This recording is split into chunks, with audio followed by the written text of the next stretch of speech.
Visit Brighton but working on a tight budget? Today we're going to give you a list of the best free things to do in Brighton.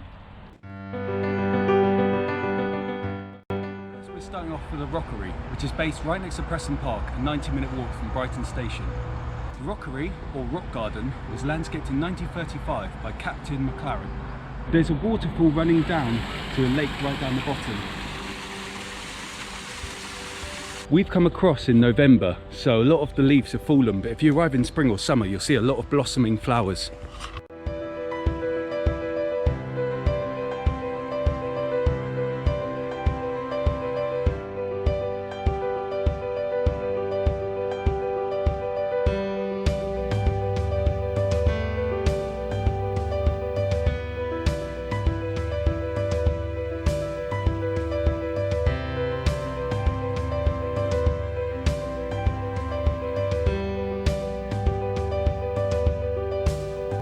Next stop is a short walk from the Rockery, which is the Booth Museum of Natural History, which includes hundreds of British birds.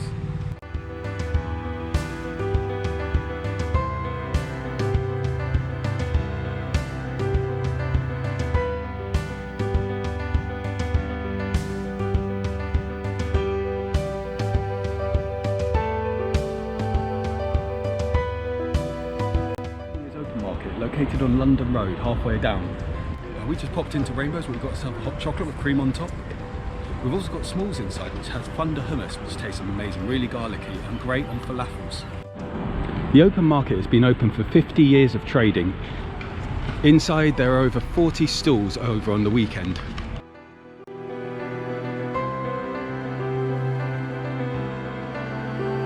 I love walking along the shops on the North Laine, as they are truly bizarre.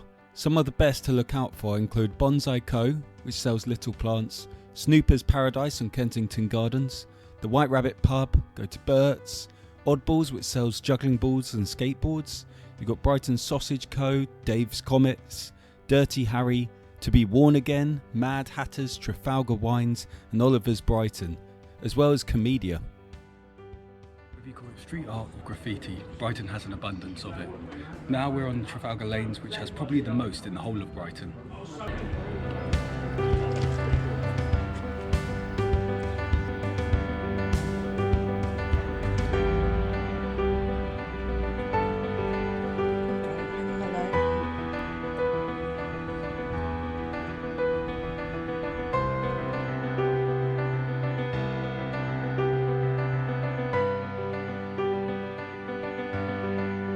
The Royal Pavilion is a beautiful part of Brighton, often used as a symbol to represent the city, while the gardens surrounding the Royal Pavilion is a great place to stop for some lunch or to explore if you've never been before.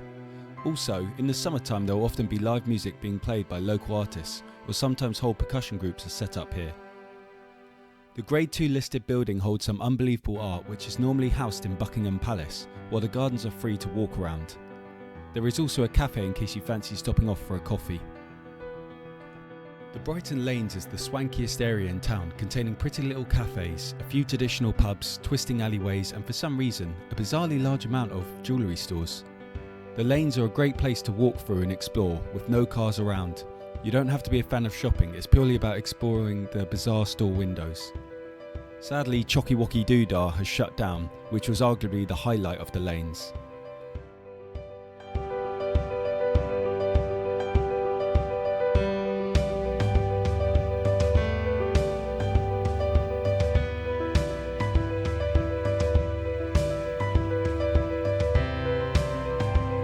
The biggest attraction to Londoners wanting to escape for the day with a short 1-hour train journey, the beach offers a feeling of being on holiday without having to jump on a plane.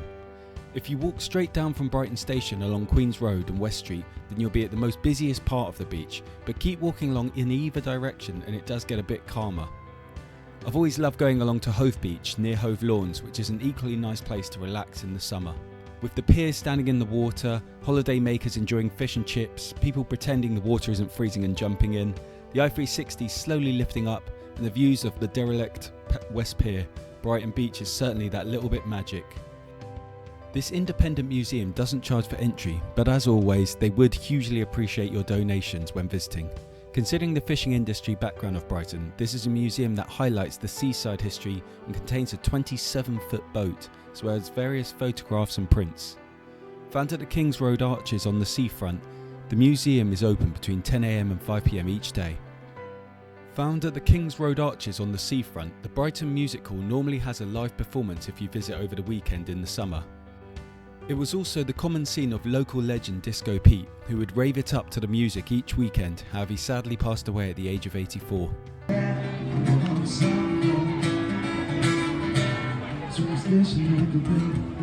At first I was reluctant to include this one, as everything on the pier costs money, but the reality is it's free to walk on the pier and you can walk around having plenty of fun, taking it all in without spending a penny. The biggest attractions to the pier are the arcade games and the big rides at the end. However, you could easily just walk through and get some great photos of Brighton Beach. If you do feel like spending a bit, you can get a wristband for the rides online, which will give you unlimited goes. As a ride costs £4 and the wristband was £17 last time I got one, you can quickly get your money's worth if you keep going on them.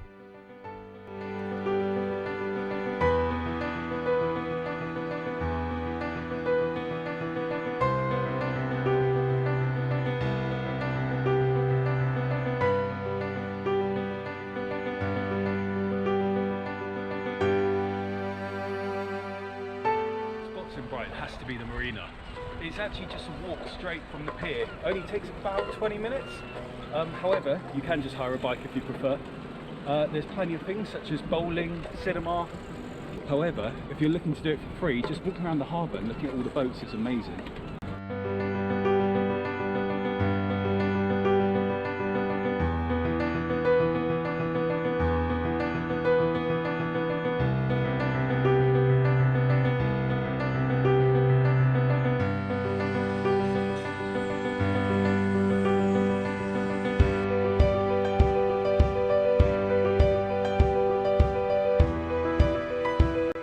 Undercliff goes all the way along, all the way to Saltdean, goes through Rottingdean, so you can stop off there as well.